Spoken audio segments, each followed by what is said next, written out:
I was locking up late when I noticed him again, the same man curled beside the dumpster behind our office. Everyone else ignored him. But for 4 months now, I'd quietly left food, water, and old clothes near his spot. Never said a word. Never asked his name. Just tried to be human. That night, as I placed a sandwich and walked away, I heard his voice for the first time. "Sir." I turned. His voice shook, raspy, like someone unused to being heard. "Tomorrow, don't come in early. Let someone else open the office. Just not you. Come in late. Please. It's life or death. Believe me." I stared at him. He wasn't begging. He looked terrified and certain. Before I could ask anything, he turned away and disappeared into the shadows. I didn't sleep that night. I told my assistant I'd be in late, just in case. That morning I sat in my car, parked down the street, heart pounding. I watched Martha, the building's janitor, unlock the door and step inside like usual. 5 minutes later, the windows shattered. Smoke. Screaming. A blast so loud it knocked birds from the power lines. My hands were shaking as I opened the door and ran forward. The office I'd built from scratch was now a burning ruin. And as the crowd formed, someone tapped my shoulder. I turned around, and the homeless man was standing behind me.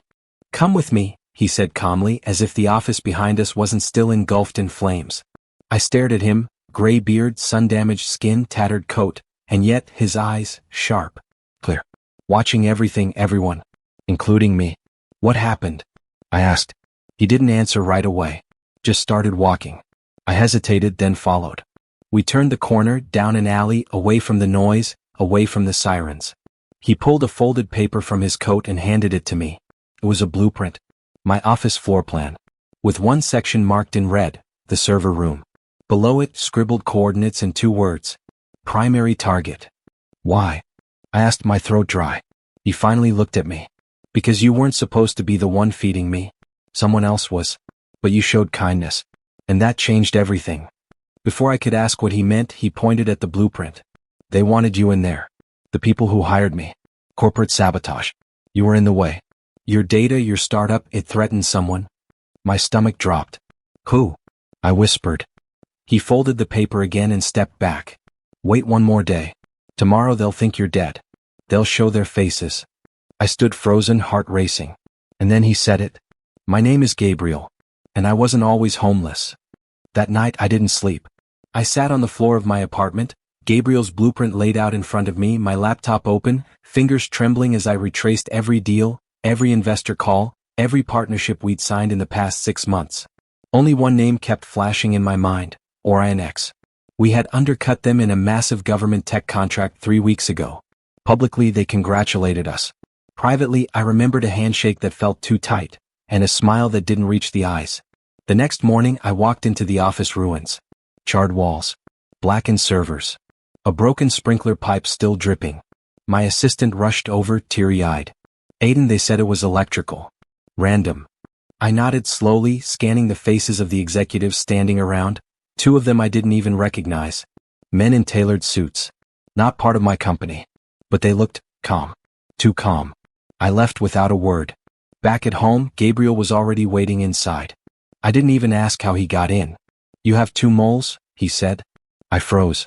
"One is inside your company. The other is the one you trust the most. That's why I asked you to wait. Because when they think you're gone, they'll reach out." I swallowed hard. "Reach out how?" He looked at my phone. "Check your messages." My hand shook as I opened it. The notification pinged like a bullet. I tapped the screen. One unread message. It wasn't from a number I didn't know. It was from my godfather, Leonard Barris. The man who held me when I was baptized. The same man who gave the speech at my high school graduation. The one who helped me get my first seed investor. "Leonard, you weren't supposed to be there today, Aiden. I told them you'd listen to Gabriel. But you walked in anyway. I had no choice but to accelerate things."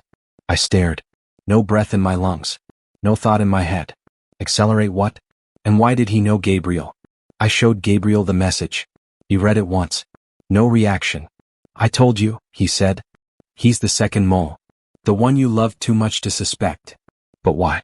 Why would Leonard sabotage me?" Gabriel opened a folder he had kept tucked under his arm.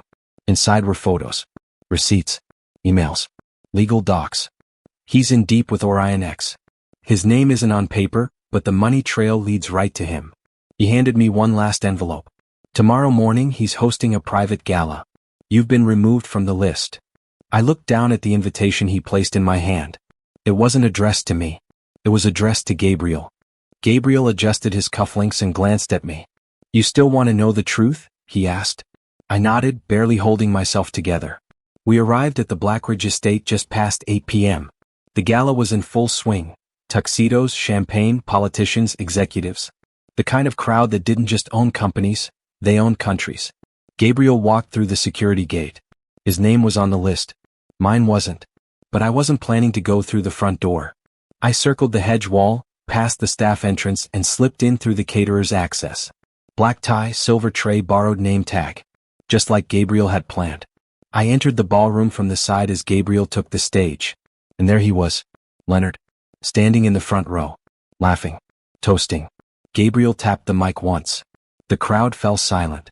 I'd like to thank my mentor tonight, a man who taught me how power works, Mr. Leonard Barris. Leonard grinned, until the projector behind Gabriel flickered on. Emails, transactions, footage, documents. One by one they painted the story of Orion X's illegal surveillance deals, and Leonard's signature was hidden in the shell corporations funding it. He turned pale.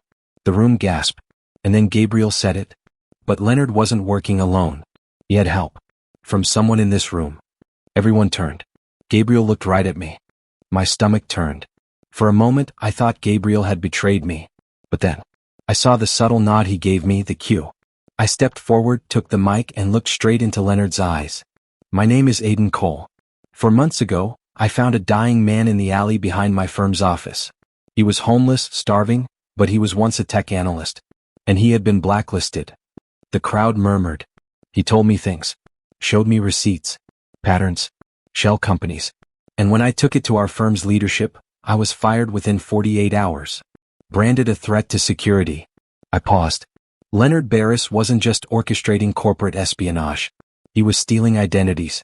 Selling data of private citizens to foreign bidders. Gasps rippled through the crowd. And one of those citizens was my sister. Her photo appeared behind me, young, vibrant, smiling. Gone too soon. One of Orion X's leaked profiles. Targeted. Trail. Disposed of.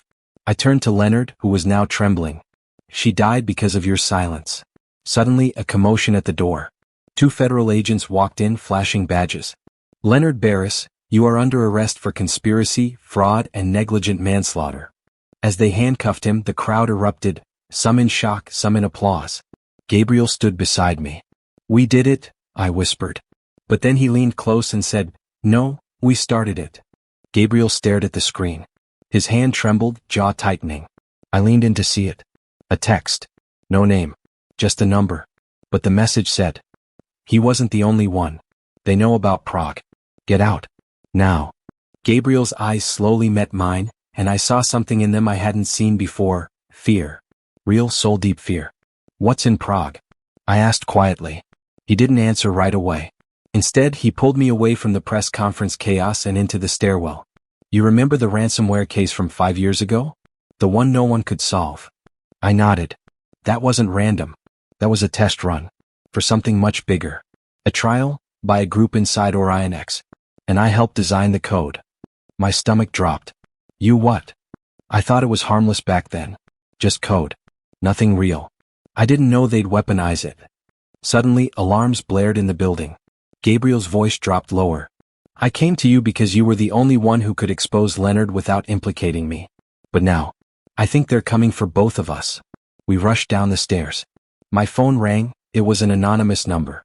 I picked up and the voice on the other end was calm. Too calm. Mr. Cole, if you want to keep your sister's name off the next obituary list, hand over Gabriel. Alone. No police. Gabriel sat slumped in the passenger seat of my car, eyes flicking between me and the road ahead. The city glowed in shards of blue and gold through the windshield, but inside the car was silence. That's suffocating. Are you going to hand me over? He finally asked. I didn't answer. I was too focused on the envelope in my lap. Inside were the final pages of Michael's file, decrypted. My sister's name wasn't just in it. She was listed under approved assets, part of a deal Leonard struck with Orion X's offshore front to protect himself. Gabriel's leverage was real. And personal. I pulled into an empty parking garage beneath a vacant law office I sometimes used when I needed off-the-grid space. I'm giving you one chance, Gabriel. You either help me burn them to the ground, or I take everything to the FBI myself. He swallowed. If you do that, you'll be marked. Just like Michael.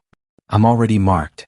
We plugged in the flash drive and began transmitting everything to a secure journalist contact. Someone Michael trusted. Every shred of evidence. Every contract. Every surveillance tap. As the upload bar inched forward, my phone buzzed. A known caller. I answered. A woman's voice this time. We warned you. Then a loud crack. Gunshot. A scream? My blood ran cold. But it wasn't on my end. It was Gabriel's. He was holding his side. Blood poured through his shirt. I grabbed him as he collapsed, the flash drive still glowing red. Finish it, he gasped. I did. The next morning, every major news outlet in the country was running the story. Fraud. Conspiracy. Embezzlement. The name Leonard Voss was everywhere. Arrest warrants. Subpoenas. The empire fell before noon.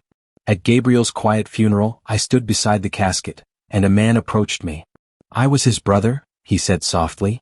You saved more lives than you'll ever know. I nodded, then slipped him something, the final decrypted file Gabriel had left, a list of the others. I'm done, I said. Your turn now.